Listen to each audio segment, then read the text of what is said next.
Guys এটা কিন্তু আমরা বের করেছি সিঙ্গার, নিশ্চয়ই আপনারা দেখতে পাচ্ছেন। এটা কিন্তু ফুল টাচ স্ক্রিন।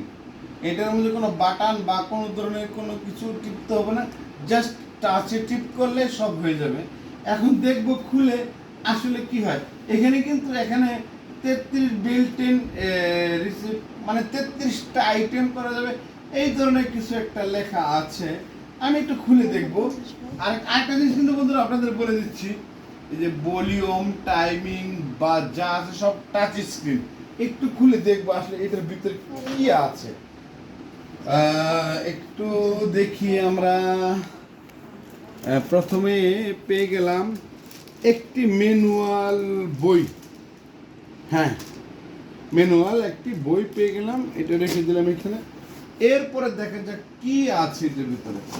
একটা কিন্তু ওরে বাবা, আসলে এইটা জিনিসটা এরকম জিনিস, তারা যে 21,500 টাকা আমার কাছ থেকে নিবে, এটার যথেষ্ট কারণ কিন্তু আছে।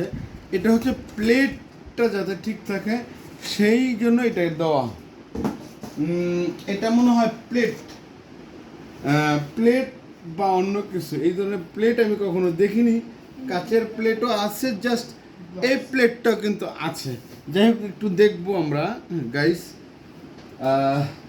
এই সেই কাচের প্লেটটি, যেটা আমরা একটু দেখি নেই।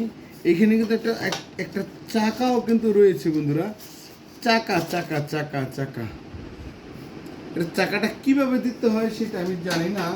তারপর আমি একটু দিয়ে একটু সাজিয়ে নিলাম। এরপরে প্লেটটা একটু দিয়ে নিলাম।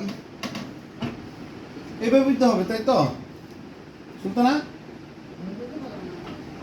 এটা কিন্তু তুমি চালাবা না ওইখানে লোক না আসা পর্যন্ত।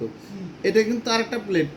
এটা কিন্তু ওই যে কিমা বা অন্য কোনো কিছু এই ধরনের কিছু হবে হয়তো বা। যাই হোক, জিনিসটা অনেক ওয়েট ছিল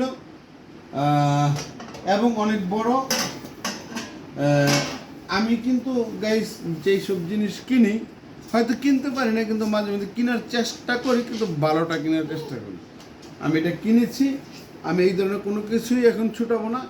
কালকে লোক এসে আমাকে এখানে বুঝিয়ে দিয়ে যাবে, দেন তাদের কি করা দরকার আমি করব। ধন্যবাদ, ভালো থাকবেন, আসসালামু আলাইকুম।